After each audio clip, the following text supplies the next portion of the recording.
Hello, my friends. Hello, my life warriors, wherever you are in the world. Welcome to the Day In, Day Out podcast. Aha, today on episode 325, I am very lucky, privileged to have Donna Barward on the podcast today. She is a author, entertainer, and professional organizer, amongst many things. How are you today, my lady? I am quite well, thank you very much. See, no, I told you I've had one or two episodes under my belt, so it's going to be fine. It's going to be a-okay. You hear me? 325. Yeah, I'm 325. Right.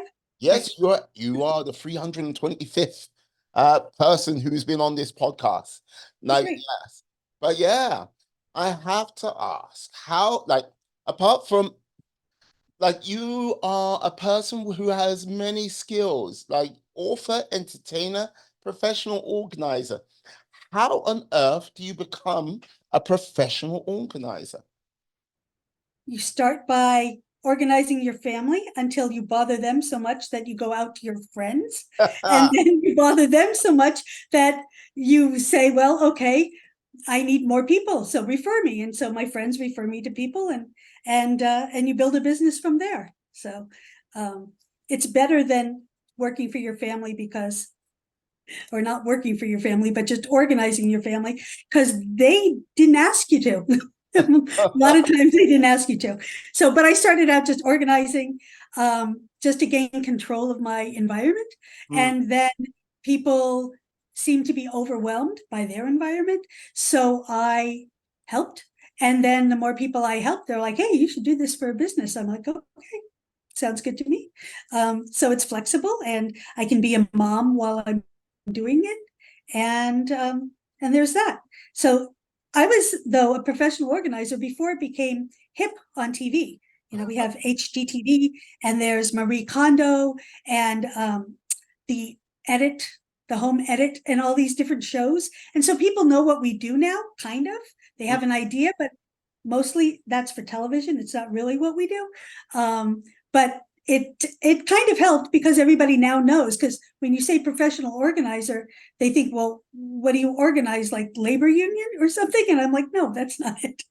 Homes, offices, events, and anything, trips, anything that needs to be organized, I have a handle on it. And so Yep. Have that's you what I do. always been an organized person, or is this something you had to develop yourself? No, when I was young, I would, the only place I had to myself, because I have a twin sister, I had two other sisters and parents in a tiny 1,200 square foot house and shared a room, and I didn't have any room to myself. So I'd go into the bathroom, I'd lock myself in, and then I could scream, cry, and organize under the kitchen, under the bathroom sink. So I would organize there. I'd wake up early in the morning when nobody was around. I'd organize the kitchen. They'd wake up and want to know where, where's my cereal? Where's my cereal bowl? Where's anything? I need a pot to make eggs. So, but it was a way to control your environment. And for some reason, I didn't get overwhelmed, where my twin sister completely overwhelmed. And so I was always sort of taking over for her. Okay. So when it was time to clean the room, it was overwhelming for her. So she sat there taking things off of our dresser one by one, looking at them, and putting them down and not knowing what to do. I'm like, I can't be here all day. I want to go out and play, because I couldn't go out and play until my room was clean. So I'm like, here, let me do it. And we take everything off, we dust everything, I'd arrange it all very pretty. My business is called Neatly Arranged because I neatly arrange things. And that's how I started. And so it was a way to control my environment, basically.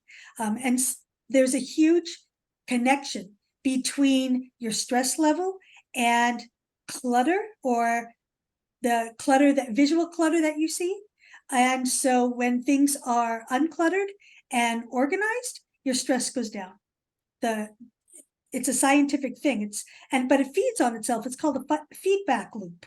So there's what I call the clutter feedback loop. The more clutter there is, Mhm. the more you stress, and then you get depressed, and you don't feel like cleaning up anything. And so more things pile up and it just feeds on itself.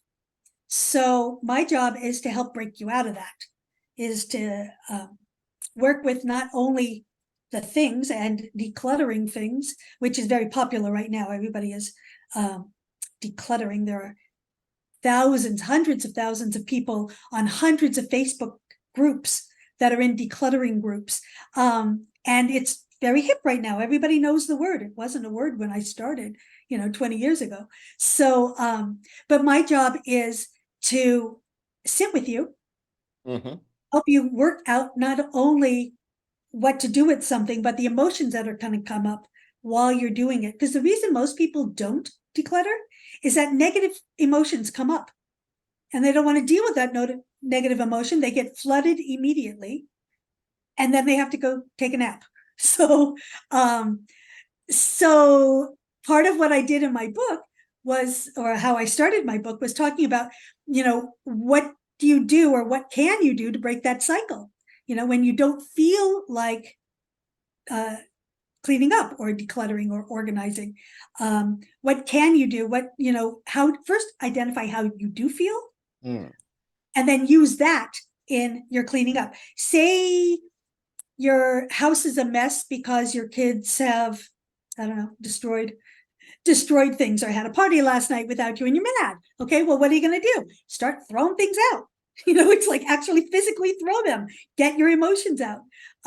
Or you're depressed on the couch, couch potato, and you've seen it on TV and people are eating ice cream on the couch, crying their eyes out, dirty tissues everywhere, right? It's like, okay. And the first thing when a friend comes in, they said, okay, get in the shower because you stink. But I say, get in the shower because the negative ions from flowing water actually lift your mood. It's a scientific thing. So when you're feeling stressed or upset, taking a shower is actually the best thing you can do for you. Or anxious, put your hands under the water. Just put your hands under the water. I have an autistic kid, Mm-hmm. and I'm probably not the best mom for this kid because I get, anxious very easily, and that feeds his anxiety. And so I have to check myself, and I'm most of the time not that good at it, but I'm getting better. And one of the things I have to do is remember, breathe. You can't control him, but you can control the dishes in your dishwasher. So I go put the dishes back in my dishwasher, and if something doesn't fit, I have to rearrange, take some stuff out, throw things out, and it gets me back to my unstressed level. So when you're in the shower and the negative ions are flowing over you, while you're in there, throw out the empty shampoo bottles. Everybody's got all this clutter in their shower, and it's like, throw out the empty bottles, throw out the little tiny pieces of soap. You don't need this stuff, that the razors that are always rusted. Chuck them out. And now you've started. You've actually done something. You've created order in this little space of your shower, but you feel better, right? So what else can you do? And you don't have to do it all that day, but if you do just like 15 minutes a day or however much you have, and you schedule it in like exercise, because organizing and decluttering, it's like exercise. It's not something you do once and you're done. It's a healthy habit that you do for life. So if you plan it into your day that that's what you've got to do, then you just chip away at it. And it's not because you want your house to look better, it's because you want to feel better. It's about your mental health. So exercise, working out, and all that is about your physical health. Organizing and decluttering is about your mental health. Really important. And especially important now because after the pandemic, so much anxiety, so much depression. Everybody had time at home. They could have organized if they wanted to, right? There's nothing else to do, but they didn't, because it's overwhelming. So you just have to start. And just like when you work out, you're not going to go to 50-pound weights immediately. You start out with 5-pound dumbbells, right? So you don't conquer a whole room, you conquer a drawer, or while you're waiting for your coffee to brew, you look at the coffee cups and you say, I never use that one. I never use that one. I never use that one. I only like the big ones. So why are the little ones cluttering your cabinet? So in the time that you're there doing something, you can actually get rid of things that aggravate you. My thing is aggravation is motivation. If something aggravates me, I have no patience. I have to fix it. And if I can't fix it at that moment, I write it in my notes on my phone. I write, a list. I keep a list of things that I have to do. Things I have to do is, go through the coat closet, because when I'm trying to find an umbrella or one of my coats as opposed to my whole family's, I can't, and I'm late and I got to get out of there. And this is aggravating to me. So that's the first thing I'm going to tackle, is whatever's aggravating. So, you don't have to dive into everything, and you don't have to do a huge session or wait till you have a ton of time. Everybody waits. Oh, I'm going to wait for the 3-day weekend. I'm going to wait for summer vacation. No, you have to do a little bit every day, because you can't wait. It's worth it for your mental health. You have to take care of yourself. It's self-care to organize. And I know it seems completely counterintuitive, but it's really self-care. Yeah, no, because this is the thing, you raised some very good points there, but what I tend to see, and I would say in some regards myself, we put there are many a person, including myself, which put BS attachments to random and wasteful things, which take up a lot of space. Right. Or it's either that, or I never know when I might need to use that thing. It might have had it for 10 years, never looked at it twice, but you know what I mean? Just as soon as I Right. get rid of it, I'm gonna need it. You know? Right. And everybody feels that way. And a lot of people are ashamed of their way things look in their house, or the room, the room of doom where you just throw everything in when company's coming over, right? And nobody feels like going in and cleaning it up after. But everybody feels the same way. And there are, 5 main reasons why people hold on to things. My philosophy is, if it doesn't make you feel good to see it, if it holds a negative connotation or a negative memory associated with it, some negative emotion, why do you need that around? People seem to keep a lot of stuff because it's their life, right? Mm. Papers, I don't know, divorce papers, or love letters from somebody jilted you, or the boyfriend who left his stuff here and left you.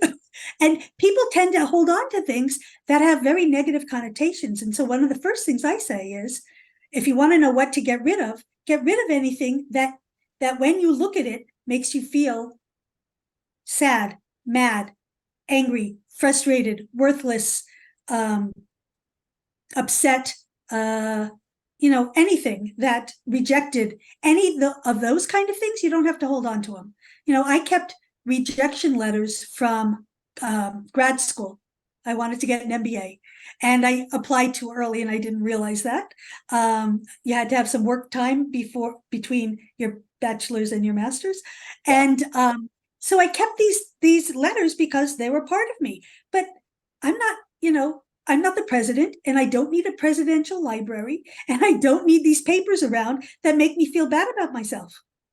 So why am I holding on to them? I don't want to look back and look at this and then go, you know, yes, I've gotten over not getting into grad school, but still it gives you pause and remembers you, go back to the way you were thinking at that moment, in time.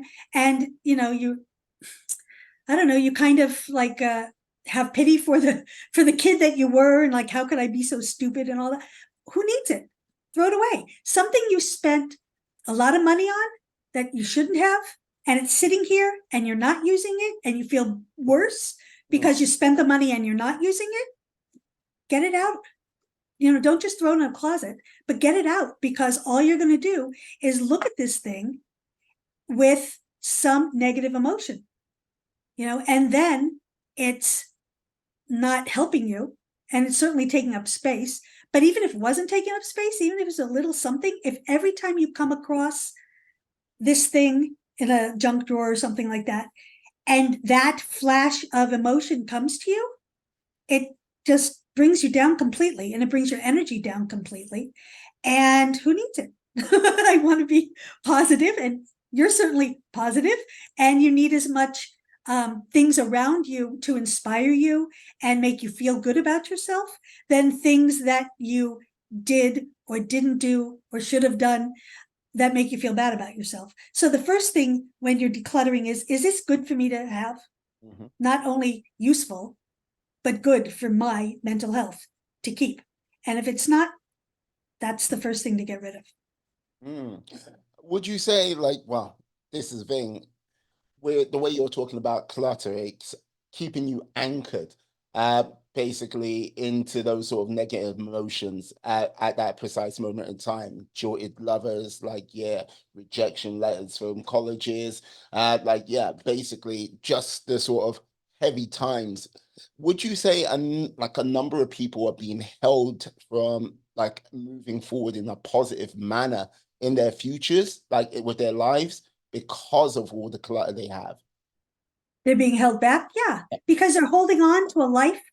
A lot of times people keep things because they think they're going to do something, right? They have an idea. I'm going to be a crafter and I'm going to make scrapbooks. Now, I know that doesn't apply to most men, but women have this idea that they're going to have time How to dare sit you, there. milady? I scrapbook all the time.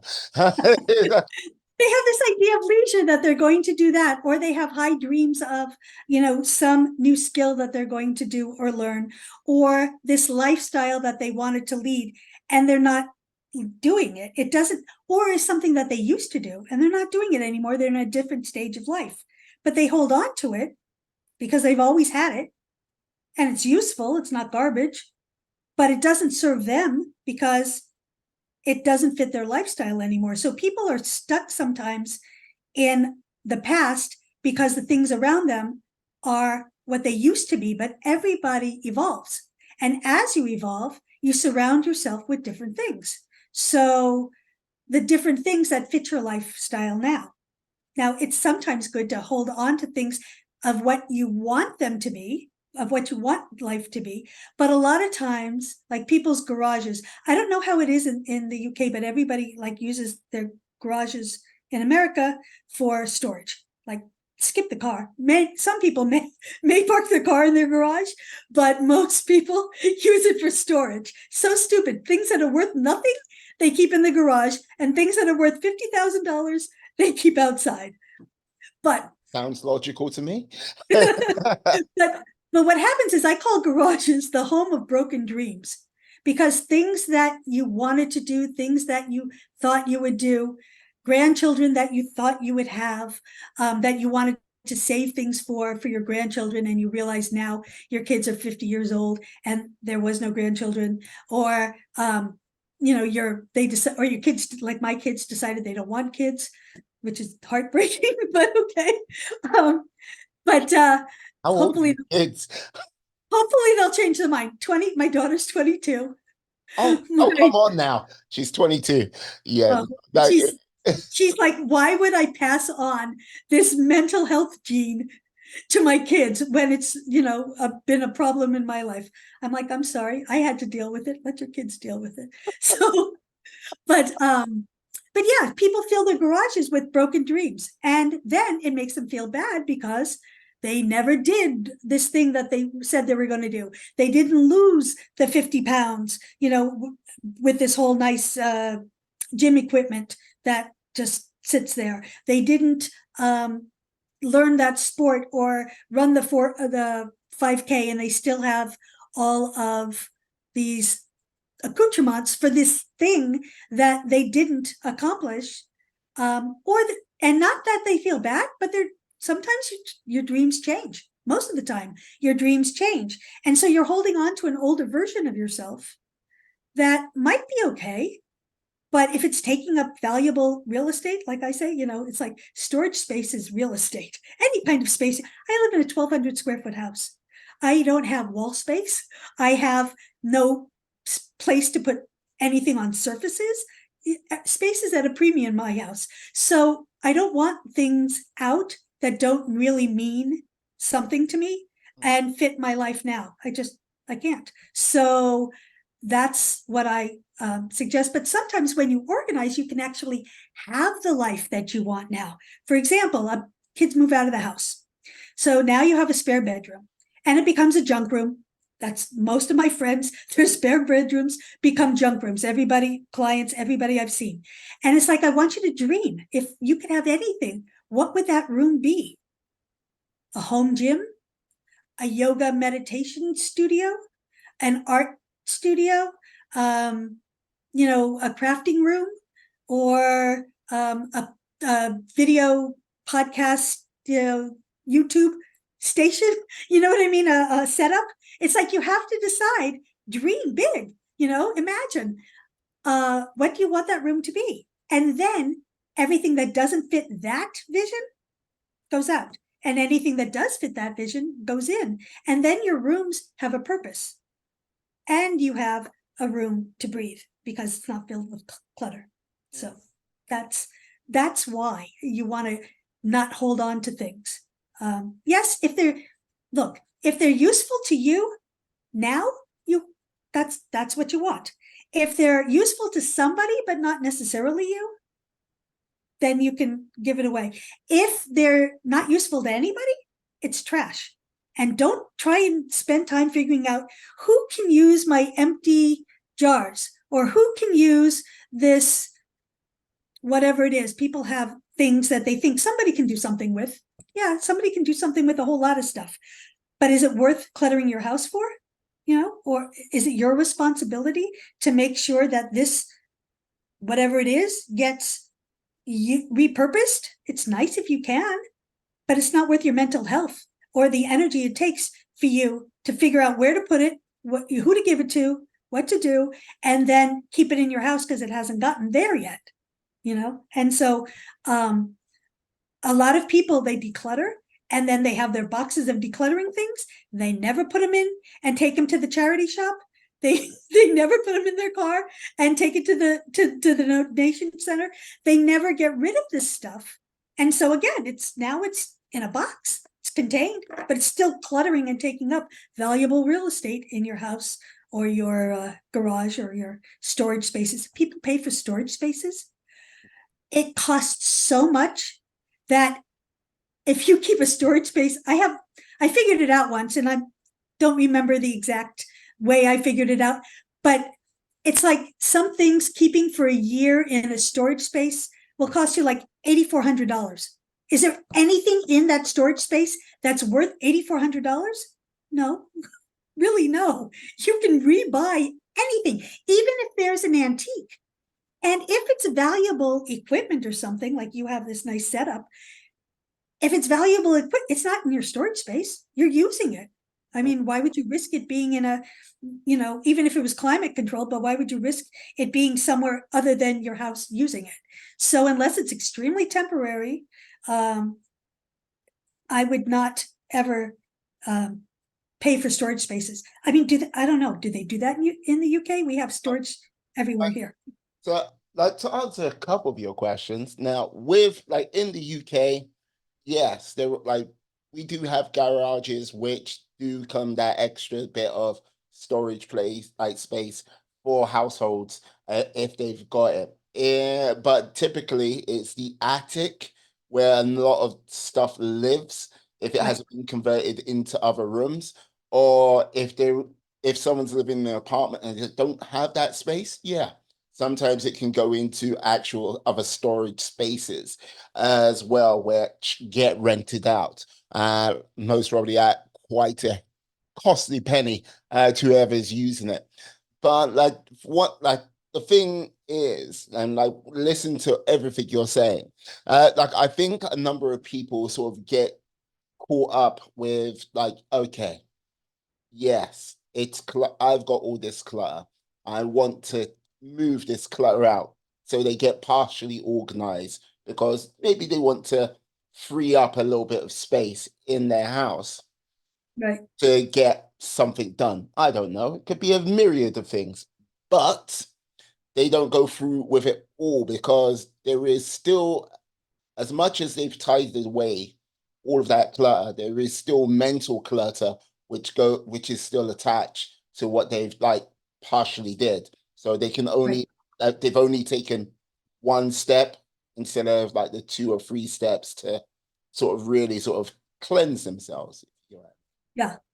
It's a process, definitely. Mm, And decluttering is one thing, cleaning is another thing, and organizing is another thing.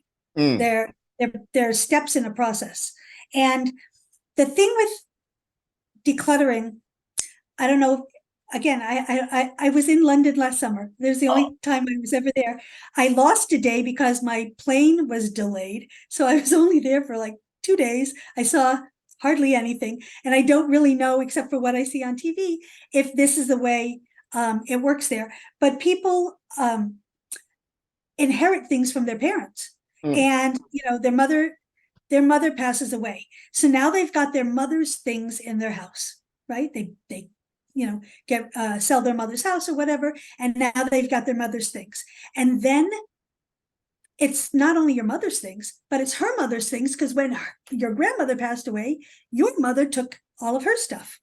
So now you've got generations of stuff in your house, and you're emotionally attached because they were your moms. They were your grandmothers. You grew up seeing this in their house every time you went there, and it brings back sentimental memories, right? And a lot of people feel like, if I get rid of this that was my mom's, it's like getting rid of my mom. Or if I don't have this of grandma's, you know, I have to keep it because it was grandma, and things like that. And so people end up keeping a lot of stuff with very sentimental attachments. But is it serving you? And can't you be just as sentimental and loving towards your grandmother if you had the one fabulous teapot and teacups that you used to have, tea parties with when you were little? Okay. Or instead of having a huge train set, and the trains don't work anymore, how about, one train reminds you of that memory, but it's not the whole thing that's cluttering up the house. Or all the furniture, it's beautiful, it's sturdy, it's better made than anything that's made now, but do you have space for it? And is it your taste? Does it go with whatever it is you're doing? My philosophy is keep the old stuff, get rid of the new stuff, because the old stuff is going to last and the new stuff is going to break. But that's just me. But because I'm a fan of history, I love history and historical fiction and any kind of historical drama. That's what I love. But that's the thing, is like, you can keep the feeling without having to keep the thing mhm. or all the things.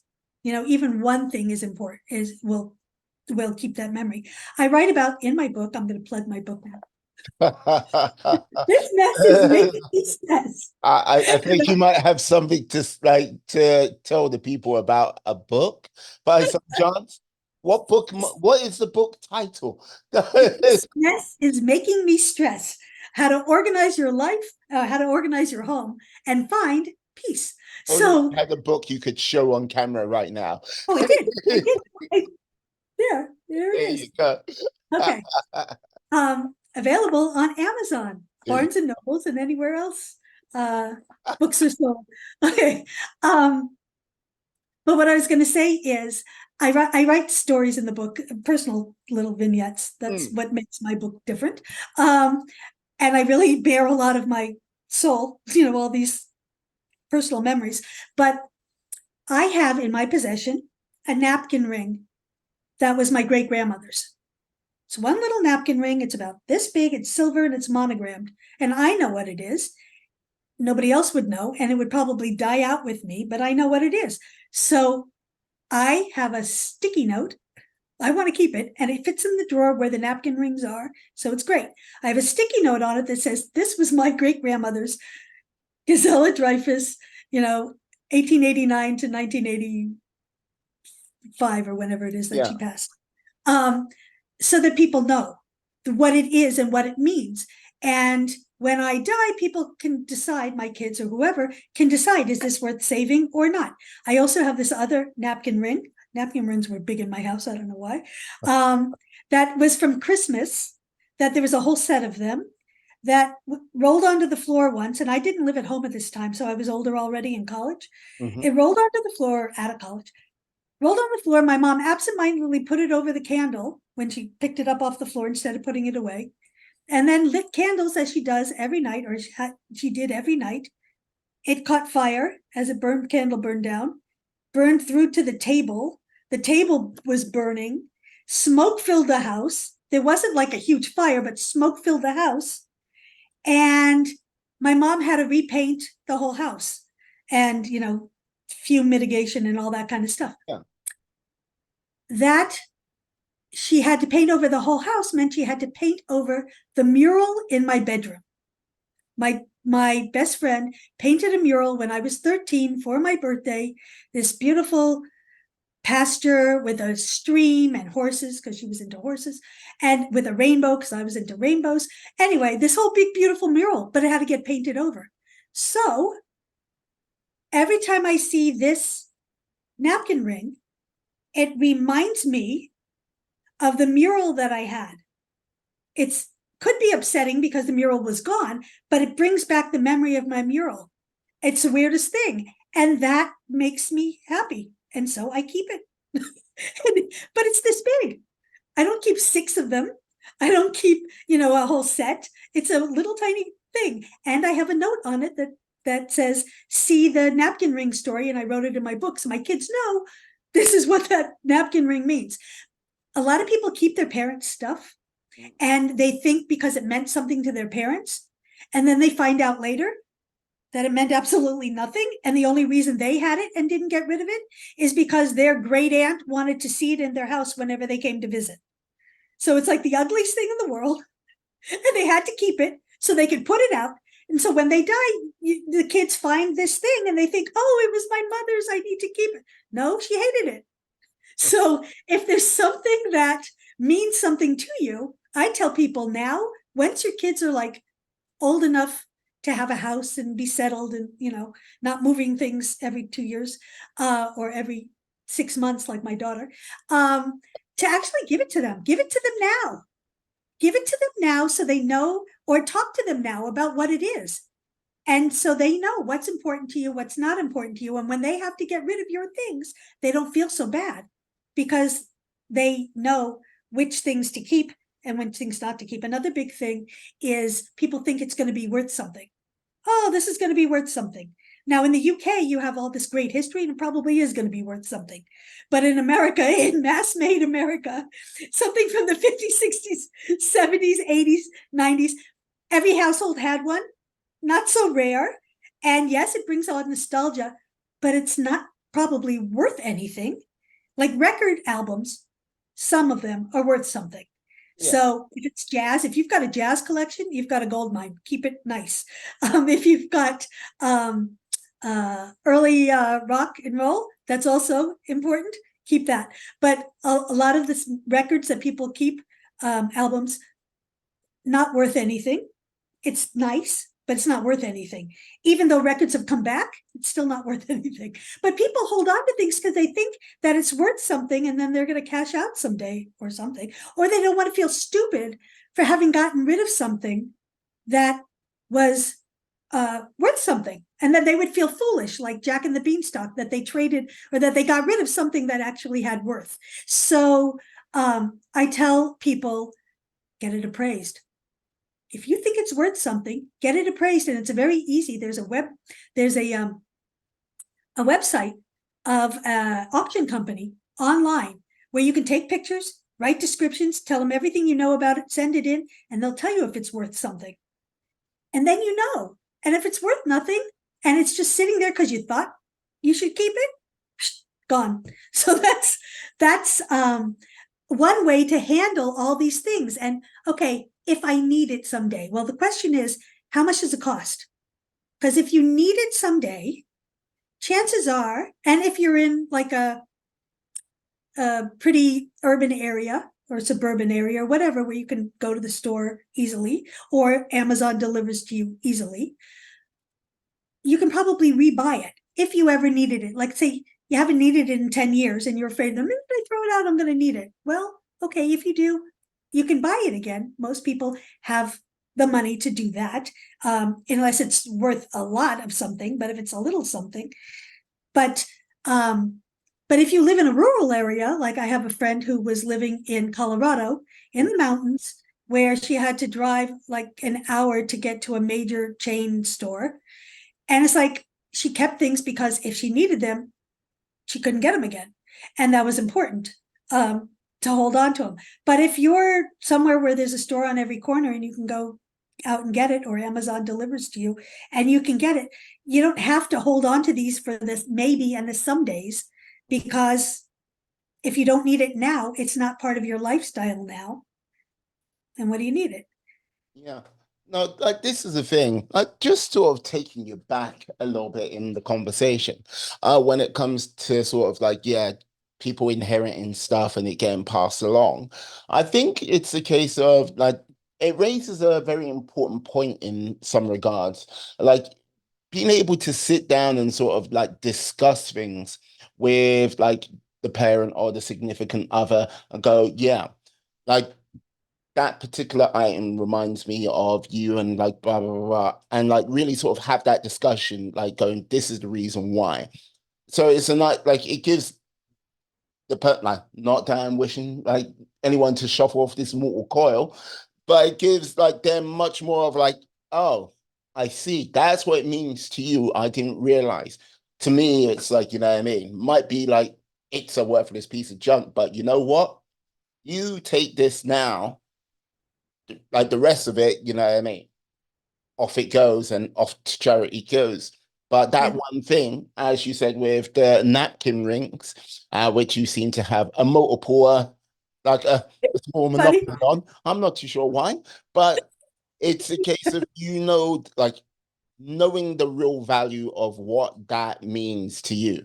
Uh, and I think that's what people tend to forget because if you're putting value just on, I think it'll be worth something someday rather than going, this is what it means to me sentimentally. And this is how it helps me connect with either like family which is gone or a time in your life where something special went on, Yeah.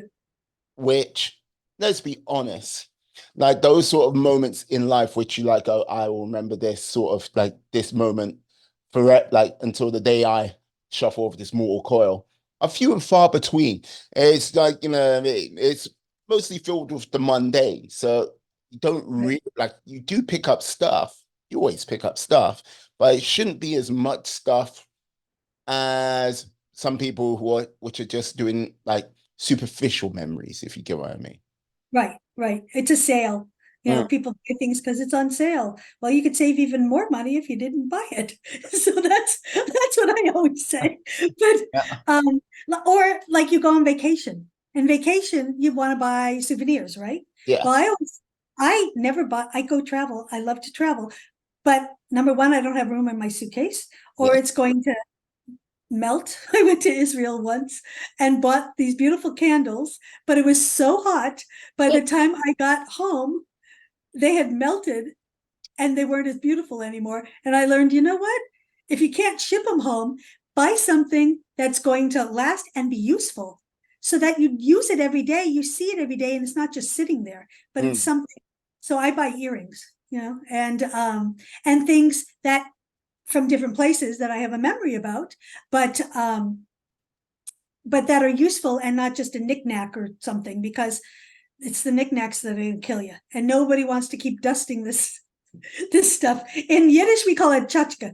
Okay, nobody wants to be dusting these tchotchkes. And but people just don't get rid of them. I don't know why. But anyway, yeah. But I tell people, tell the story. mm, Tell the story to the people you live with. Tell the story to your kids. Tell the story of these things that mean something to you, like you said, so that they'll know.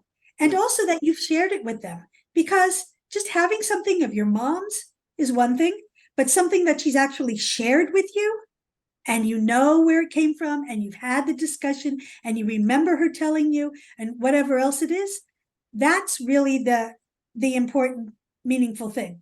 A lot of people also hold things for their kids. Oh, my kids are going to want this. My kids are going to want this. I know that, I'll pass it on to them. China and silver and, well, silver, yeah, because it's probably worth something because the dollar isn't worth anything anymore. But, Oh, but if it's, come, but if come it's, on now, don't take that attitude with the dollar. Look, when everyone's farming for dirt and like, you know what I mean? Like, yes, you're gonna remember that dollar one day. yeah, but but like silver, crystal, china, all this stuff that people used to get as wedding presents, and they think they're going to pass it down to their kids. Your kids don't want china, silverware, whatever. If they're going to have a big party, they don't need 12 or 16 place settings. They're going to use plastic. Nobody wants to wash dishes. People don't do that anymore. And so I tell people, use it now. You know, if you're going to get rid of something, get rid of the everyday stuff that you're using now. Don't keep the other stuff for company. Why is company more important than you? They're not. You should deserve nice things. If you've got this stuff, use it. And if a plate breaks, oh well, you've got 11 more. It's like people have so much, and trying and thinking that your kids are going to want something. Ask them. Ask them. Now, not when they're 18, 20, whatever. They don't know what they want. But if they're, established with their own family, they they know pretty much, Mom, this isn't my taste. And it's like, no, you can get rid of that. I don't need that. You can pass that along. So people who are downsizing, people who are older and downsizing, if you think that you're going to give something to your kids, ask them. And if they say yes, have them take it. Don't keep it in your house. If you're ready to get rid of it, then put it in their house already. Let them store the thing for the next 50 years. But you don't need more stuff cluttering up your space. Chances are you're not going to be going up and down stairs. You're going to be living on like one floor. Everything when you're older. You want to simplify your life as much as possible. You don't need more than 8 dishes. You don't need more than 8 place settings. You know what I mean? It's like you don't need so much because that's not your lifestyle anymore, or it's not going to be. No, like this is the thing. Like, okay, recently, like me, my lady, like baby girl, we moved from middle of the country, a place called Leamington Spa, to St. Albans, just outside of London. So, well in commuter territory. We moved from us like into a slightly smaller place, and like the whole thing is one of the things we didn't realize. We kind of like slept walk into like more stuff than we need. Look, my baby girl is like going to be 18 months like next month, and like we looked, I was like and it was like no, it's not her stuff, it's our stuff. And it was just like right before you knew it, like it wasn't like yes we intentionally did it, it's just crept up on us. Yeah, Right. you need Yeah, this. little by little. Yeah. Now trying to decipher. Well, I'll no, put it this way: I will not show you what my podcast slash office area looks like right now. Let's just say, hey, this looks lovely. Everything else around here, much to my sins, not so much. I've got some work to do over the next few weeks, you know? Mine too.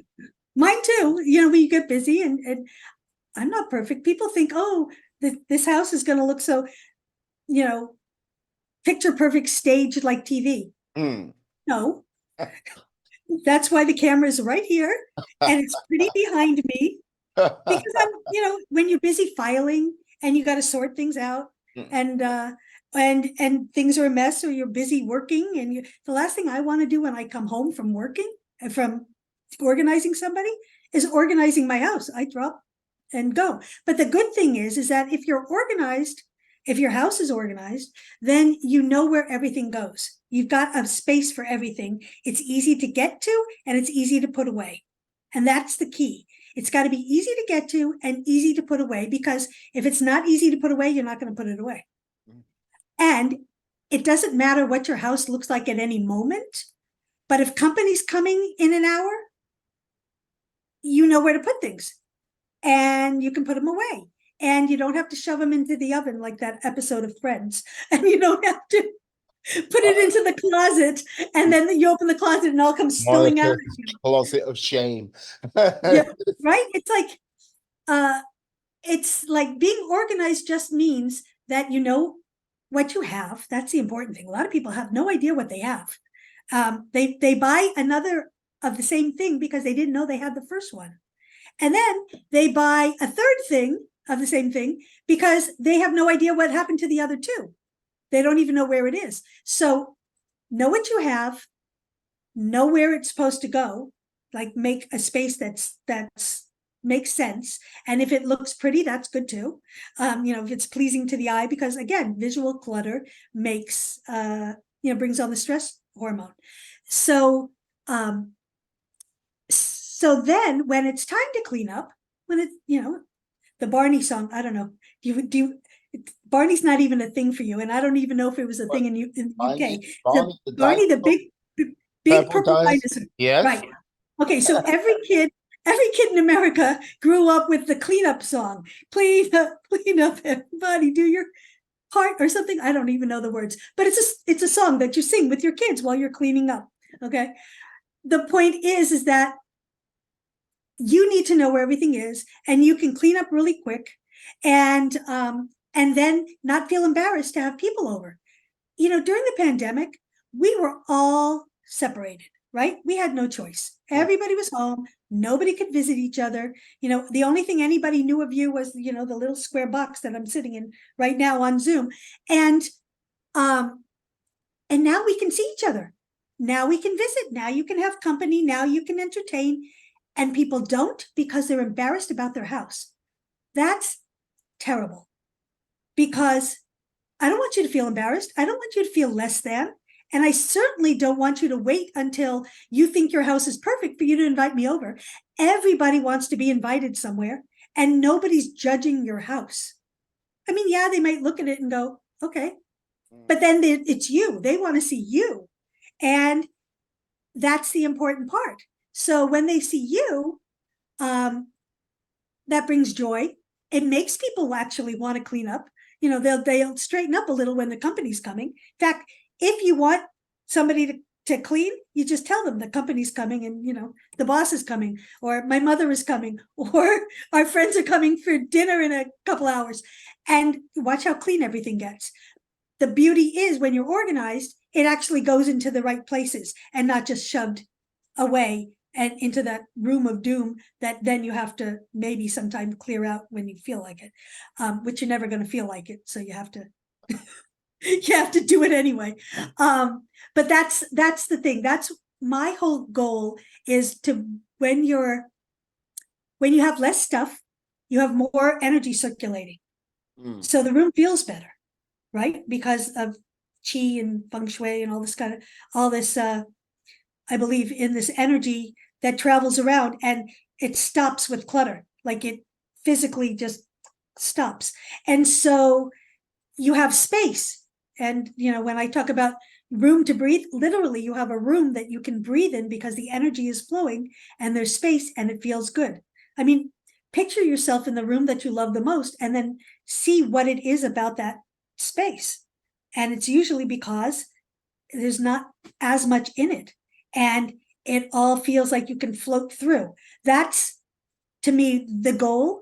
And because when you do that, you feel like you're in the flow, and you feel like first of all, you don't feel bad nagging at you that you have to do something. I can't relax in a space that's a mess, or for me, actually, where things look like they shouldn't be, like they're not arranged right. I can't relax. I need to have it, looking the way. I know it's terrible. I went into my daughter's house. I had to spend 2 weeks there, in New Jersey. And the first thing I did was rearrange the living room. And she's looking at me. It's like, I don't need that. I said, I need that. If I'm going to be here for 2 weeks, I need that. And you're going to love it. And I've never found anybody who hated what I did. Everybody likes when I rearrange. But it just works better, and it feels better. And it actually feels like you're in a different space, a different headspace, and different physical space. When you're in a different physical space, it changes your headspace, and usually for the better. I mean, almost always for the better. And so that's the goal of this organizing, decluttering, all of that stuff. Not to be minimalist, not because it looks nice. It's because of the energy flow and how you're going to flow and feel in that space. And you're not going to feel less than anymore and embarrassed that your house looks like this, because everybody's does. Sorry, it just does. And people say, oh, I'm a hoarder. My husband is a hoarder. Probably not. It's an actual clinical term that's a part of OCD, which you can't say just because you like things lined up in a row or organized that you're OCD. No, it's a clinical mental health thing. So I'm on a big I'm on a big kick to not say things like that aren't laughing matters, and hoarding and OCD and all of that. It's they're mental health disorders, and they're not just because you like things neat, or not just because your house is cluttered. It's a different thing. But I lost my train of thought. Oh well. Okay. Anyway, Like next. OCD, clutter, it's not Uh, just a clinical thing. right. Where was I going with that? No, I don't know. no, Okay. this is the thing. I think with some people, with regards to when it comes to clutter, they just get themselves like they put themselves in this sort of mental prison. Not on to the level of being OCD or anything like that. It's just okay, ah, I've got all this clutter. I should be able to take care of it really quickly. And just referring back to when what you said, yeah, you do a little bit at a time. You're not going to lift a 50-pound weight like straight Right. away. When it Right. comes to actual tidying, people don't see it in the same way, where yes, small incremental like changes is the way. It's like they see this big task, take care of it and get it done. Even though it's a case of they might hit a room and then get distracted, or they might run out of time, and that room stays Right. like fine for a few days, a few weeks, then goes back to what it was. So when they start in the next room, it's just like they're just chasing their tail rather than actually getting anything accomplished. Right. Well, so I have a I have some tips for that, if that's what's going on. First of all, when you're organizing, decluttering, whatever you're doing, you have to be well fed, well watered, and yeah, hydrated, important. You have to be well rested. All of that is important. I mean, you can't do anything unless that's there, because the physical is going to keep intruding on the physical sensations are going to keep intruding on your concentration of what you're doing. You also can't leave the room. You need to have all your supplies in there at the same time. So you need a laundry basket, you need a box, garbage bags, maybe a rag to wipe things down. I tell people I organize, I don't clean. That's for somebody else. But you sometimes you got to just wipe things down. Paper towels, whatever it is. Have all your stuff there ahead of time. Oh, baggies, really important. Little plastic baggies. Have everything there with you while you do the task. And then you don't have to keep running out, because every single time you run out, you're going to get distracted. You're not going to come back in. Mm. And then you're never going to get it done. And so you look at, say, you're doing the living room. It's like, what's this dirty sock doing out here? Okay. Most people would like go put it in the hamper. No, don't put it in the hamper. Put it in the laundry basket.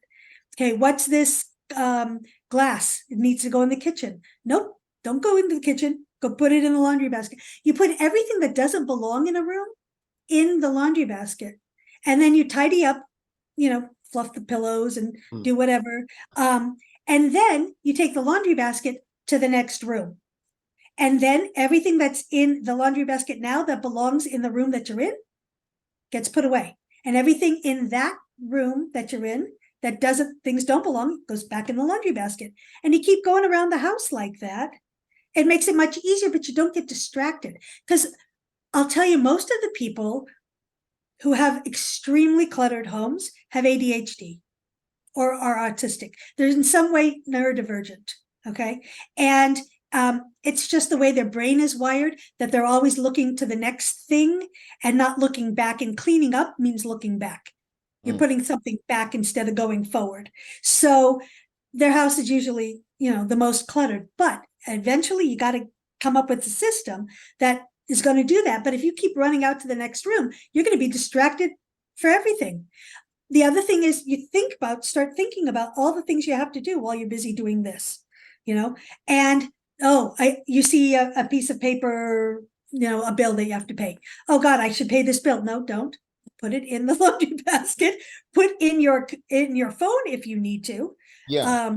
to that you need to pay the bill, or you need to schedule a phone call or whatever it is, whatever's coming to your mind.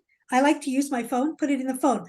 But if your phone distracts you because now you see an email that came in or a text that came in or a Facebook reply and you want to see what people liked, whatever it is, then just use a piece of paper so that you don't get distracted, because that's the biggest thing.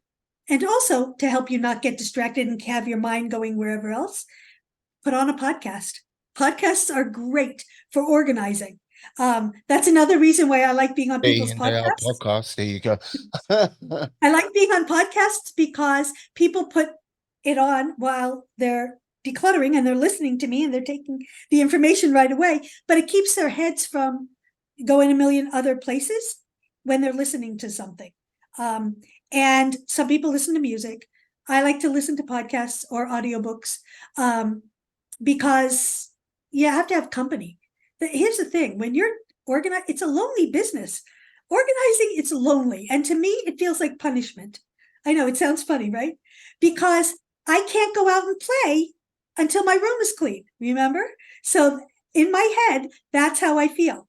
Everybody else is out having fun, and I'm stuck doing this. So what I tell people is the other thing that keeps you not distracted and on task is have a friend come and sit with you. Have a friend come, and they don't have to work. Tell them you don't have to work.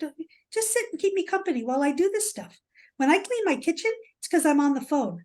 I'm on the phone talking long chats like our parents used to have, with people just sitting there talking. I can't sit and talk on the phone. I got to be busy. So I Mm. clean my kitchen. And that's when I get all the big stuff done, and so when you have some task that you just can't do by yourself, call somebody in and then do the same for them, because everybody needs it. And that's so that a professional organizer a lot of times is just that extra person who sits there, and now you're paying them, so you better be working on the thing that you said you wanted to do, which is organize, declutter, whatever it is. So, but having a friend there is so important, because then you have company and you don't feel alone, you don't feel isolated or punished.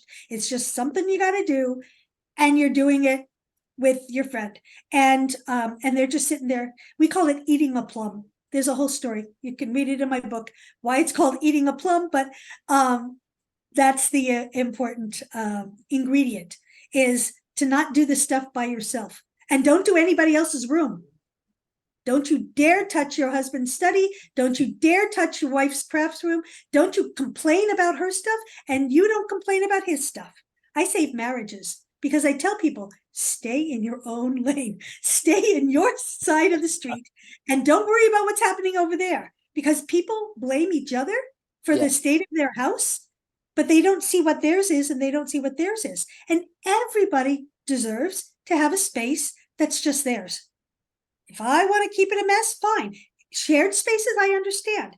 But if you want to go into your office study podcast room and have it however you have it and keep whatever you feel like keeping, you should do that, because it's yours and it makes you happy. If it doesn't make you happy and it's making you stressed, and then you need help with somebody, then have somebody patient coming in, and not somebody who just says, what do you need this for? What do you need this for? Because you need this, and you start throwing things out. Professional organizers don't make you throw things out. They shouldn't make you throw things out. My job is to make you look at it.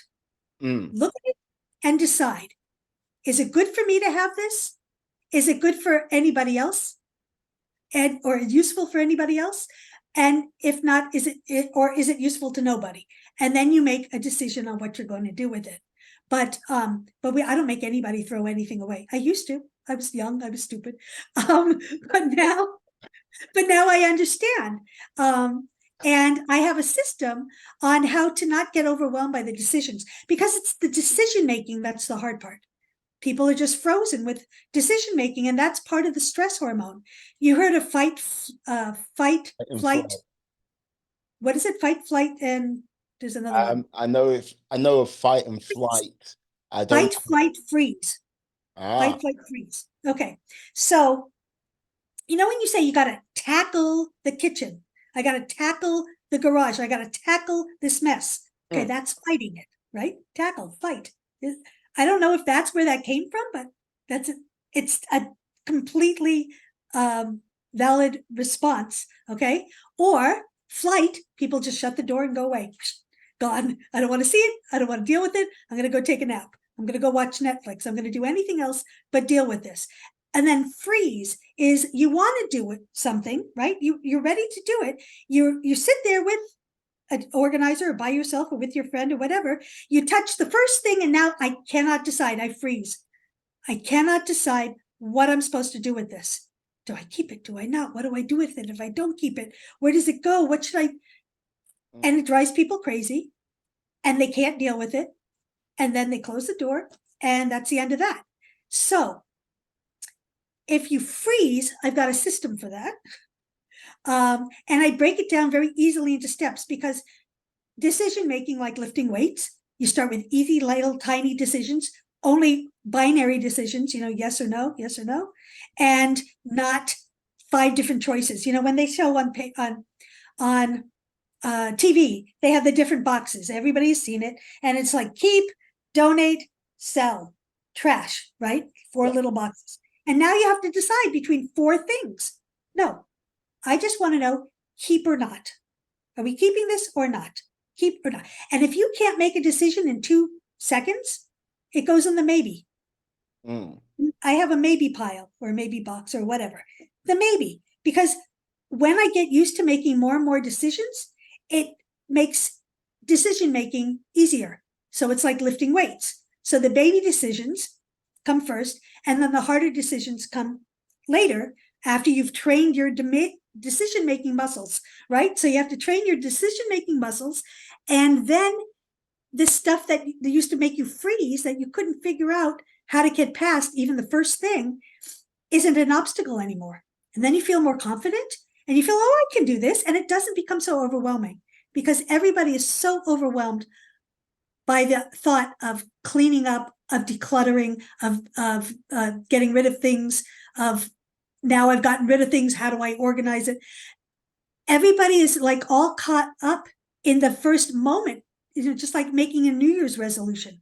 I'm going to go exercise. And you go to exercise, and now your muscles are screaming because you haven't exercised in months, years, and it hurts, and you're never going to go do it again. So rather than that, I want you to just start with little tiny decisions, keep or not. And after you know what you're keeping, put that aside.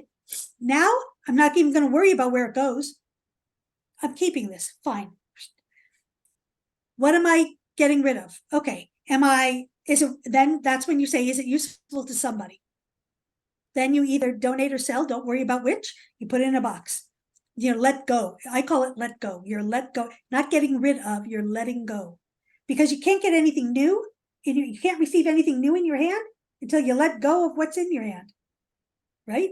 Of what you've got now. You can't receive anything new until you let go of what you've got now. Your hand isn't open.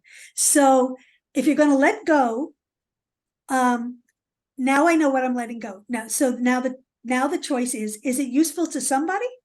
Yes, it goes in one pile. Is it not useful to anybody because it's broken, it's this, it's that, whatever? Garbage. Don't, when you're deciding the 2-second rule, the keep it or not, you're deciding, a lot of times people don't know, well, does this work? I don't know. It's been so long. I need to plug it in. I need to see if it works. Let me take it to the kitchen, and do whatever you're going to do. Or it needs batteries. I can't tell. I don't know. That's a maybe. Don't go through all that mental gymnastics. It's going to slow you down. That's maybe. You'll get to the maybes way later. But right now, you just want to winnow through as much as you can and to know what you're doing before you have to make another decision. So easy decision, keep or no. And then if it's letting go, is it useful to somebody or is it garbage? Like binary decisions, one or the other. And you don't have to stress your mind. When you get better at it, then you can decide all kinds of things. And don't do papers first. Papers last. And that's what I have all over my bed. If you could see my bed right now, is papers, because I hate filing. It's not that important. If it's something that I need to keep, I keep it. A lot of people keep stuff that they don't need to keep. So half of it, when you get to the papers, is garbage. But if you need to keep it, fine. And if it's in the right file and it's fast to find it, great. If not, I know where it is. It's in my pile of papers to file. It's not all over the house. It's not mixed in with coupons and invitations that are over and event announcements and the ads from, the weekly paper. No, it's just the papers I need to keep. So if I have to go back to it, I know it's just self-contained right here. It looks like a mess right now because I decided to file it. And I've got little piles everywhere. This goes in this file because I'm not going to go take this paper. Oh, it goes in the automobile file, or this goes in the tax file. I'm not going to go like that. I'm going to put everything that goes with the automobile pile together, everything that goes with the taxes together. I'm going to make those piles first, and then I'm going to file it all at the same time because I have no patience. I don't want to sit there forever. And so that's how I do it. But then my cats came and they wanted to lay on the bed and they destroyed all my piles. And that's the mess I have sitting here that you can't see. So, oh well, I left it out too long and that's what happened. But but if you do it, like I said, in baby steps, in small decisions, in small bits of time, and there's always time, and I make use of every bit of time I have. I mean, I could be scrolling, or I could be playing solitaire, or I could be emptying my purse while I'm waiting in the carpool line to pick up my kid from school. So I don't know if you have that. We don't have school buses where I am. You have to go pick up your kids. No, So, yeah, we have to pick up our kids, like drop okay, them off, pick them up, like if they're right, not like going off to school by themselves, yeah, not the public transport. We don't have like the school bus system you right, guys have right. over in the States. Oh. So there's a lot of time that moms have that are sitting in their car. So while you're sitting in your car, you can organize the glove box. You can you can get rid of the trash that's sitting in your car. You can organize your purse. You can bring your whole junk drawer with you. Like people have junk drawers, which I think is a waste because drawers are prime real estate. It's easier to put something away in a drawer than anything else, which is why people have junk drawers because they just throw things in. But it's usually in the kitchen and it's taking up good space that you can use to make your kitchen more organized. So anyway, whenever you're organizing something small, because you're only going to do a drawer at a time, a shelf at a time. That's how it's like the elephant, right? Is the one, how do you eat an elephant? One bite at a time? Time. Yeah. And that's what it's like. Don't empty the entire closet onto your bed like Marie Kondo does. Have you ever seen this show? Marie Kondo and Yeah, I caught a bit of her show on Netflix. Was it like 2020? Yeah, I think it was 2020 or 2021. that's Yeah. this thing where she pulled everything out of somebody's closet and piled it on their bed. I said, are you nuts? If they weren't stressed before, that's going to cause the most stress ever. And they're never going to get to it in one day. So it's going to end up on the floor and they're not going to do what they have to do. It's one little section manageable at a time. And if you have time in that space to do more, then you do another little section. And you never work more than 4 hours in a day on any one project, on any room, because you're going to be so tired that you're not going to be able to do it the next day. And you have to be. It's Mm. like, when you exercise and you need muscle recovery, right? You can't wear yourself out the first day and then expect to keep doing it, because you can't. No. So 4 hours at the most, leaving an hour to put away the stuff into the places that it's supposed to go, like taking the donations out to your car, putting the bills or papers that you're keeping in the room or place wherever you're keeping actual bills that aren't garbage that you're going to do something with, or listing the things for sale that you decided that you're selling. I mean, you need to have time after the big block of time, if you're going to tackle a room, to do those things, because those things are the things that, like you said before, you do the first step and then you never carry through to the rest of the steps. Those are the steps that actually get the job done. And I want you to have time to get the job done. So if you're going to give yourself 5 hours, do 4 hours of work, and the extra hour is all the, taking care of the things that have to be taken care of. Yeah. If you only have an hour, 1/5 of the time that you have. So if you have 60 minutes to do something, so the last 12 minutes are going to be that follow-up thing that I was just saying, to get things to where they have to go. Otherwise, you've now decluttered your cabinet, but stuff is all over your kitchen. And now it's a mess. And people talk about this all the time. It's a bigger mess than what it was because I couldn't finish, blah, blah. And that's why you only do small things in the time you have allotted. One of the things I have in my book, and I'm going to plug it again. Here we go. This mess is making me stress, is make a list. Have a list ahead of time in your phone. I use the notes function in my phone all the time on what you can do if you have 5 minutes, what you can do if you have 15 minutes, 30, 45, an hour, 2 hours, 5 hours, whatever it is. Make a list so that when you have that bit of time and you're waiting for somebody to show up, or your conference call is delayed, or your kid got another ride home from school, whatever it is. So when you have unfound time, when you have found time, things that luckily you just gain an extra minutes because it happens that way. You don't spend those extra minutes thinking about what should I organize today? What can I do? You already have it written down. And the top of the list is whatever aggravated you the most. Whatever aggravated you the most Take care. this morning, take care of, because nobody wants to be aggravated in the morning. That's why Yeah. you do your bathroom is the easiest thing to organize first, because that's the first thing you see. I mean, you're in your room, but then you stumble to the bathroom, right? In the morning, who wants to be aggravated the minute they open their eyes?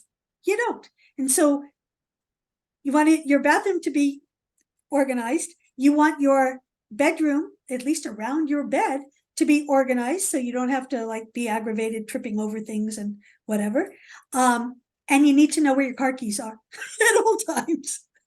And you need to have a spot where your car keys are at all times, for safety and for time management, but also so that you can get the hell out when you need to get out of your house in an emergency or whatever it is.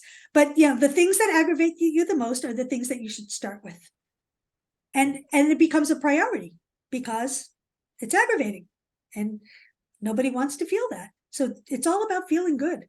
It's all about taking care of yourself, self-care, feeling good, taking care of your mental health, not feeling less than.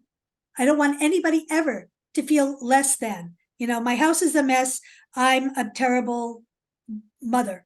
My house, I can't keep my house clean. Or my work is terrific. I come home and I'm, a mess. Well, yeah, because you spent all day at work.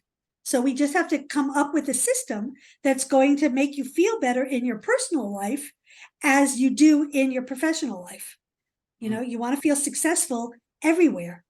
And so a lot of people have different ideas of success. And our parents had this idea of, their self-worth, moms especially, mothers' self-worths were dictated by how well they kept house, right? Because that's all they could do. And then my generation got to go to work, right? So now it's like, we got our pride or whatever from the work that we did. We didn't care that much about the house. But our mothers did, and they, they drilled it into our heads. You got to help it clean out. So then you feel less than because you haven't lived up to that. But I don't want anybody ever to feel intimidated, less than, embarrassed, ashamed.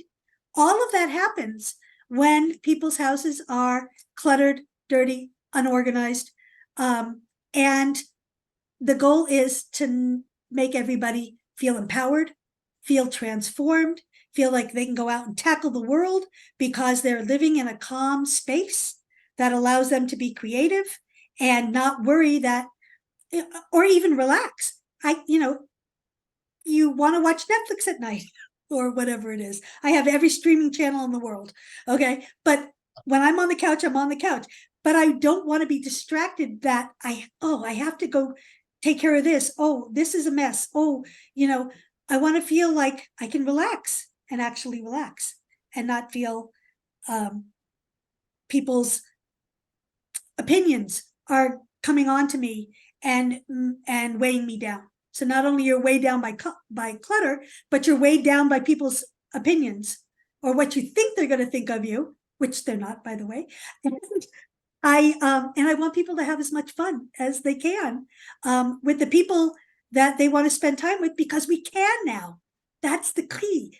We can, and I want you to be able and proud to have people over, and to be able to be productive when you're at home, because you know where everything is, you know where everything goes. You don't have to spend extra money because you know what's in your cabinets already. You don't have things hiding, and now you spend. My husband comes back from the store, and he keeps buying things that we already have, and I have such a little pantry, and I'm like, why did you buy more? We have already. I Now think to he make it might all be fit. just testing you. Hard to make it all fit because he didn't know what we have. I want you to know what you have, so you don't have to spend extra money, so that you can use what you have and enjoy your life. There's life's too short, and painfully obvious when you reach my age. Life's too short, and you want to make it the best it can be. So I hear you. I hear you. My life. Wow. You, you, Donna. Amazing. Amazing. Now, I'm going to have to bring this lovely conversation to an end. Yes, time constraints and all of that. yeah. But how can people find you out there on the interwebs, the internet, as they say? My company is called Neatly Arranged. So you can go to neatlyarranged.com. You can find my book everywhere. All you have to put it in my name and all kinds of things come up. I have a Facebook page for my organizing, so Neatly Arranged org. I have a Facebook page for being an author. So I think it's called Donna Barwald Author. I don't know. You can find everything. When you get to one, you'll find all the others. And the important thing is to call me. And people, when you buy my book, you have access to me. Anybody who buys my book is what I tell people. Tell me what the last line in my book is, and then put in your information on my website, the contact me, and you'll have a whole hour. You'll have a whole hour with me. I'll sit with you while you declutter. I'll give you advice. I'll see your space. I'll tell you how I would arrange it or organize things, whatever it is. I mean, you've got me. And I can do virtual consulting too. We all learned how to do our business not in person. So, the thing killed my business. The pandemic I couldn't go into anybody's house.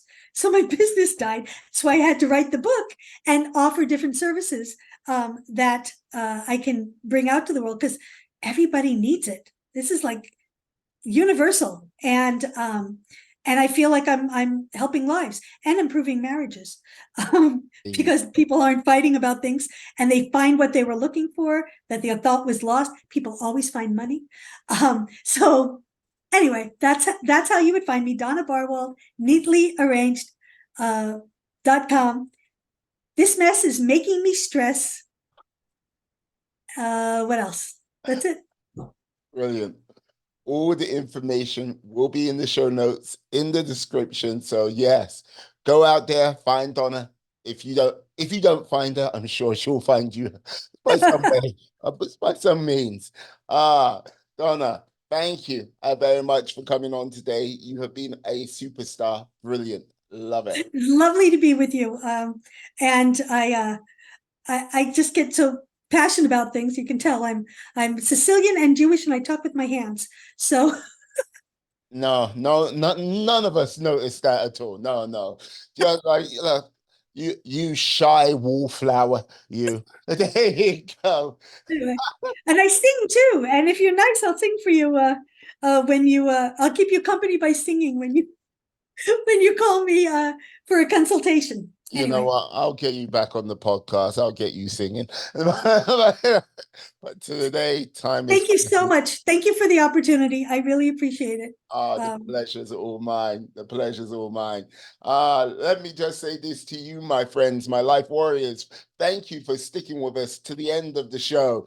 Yeah, let me just say, please stay well, stay safe, be awesome, be excellent, be fantastic. Be all the positive bees you can be in this world and then some. Have a great day, guys. Have a great day. Peace. And we are.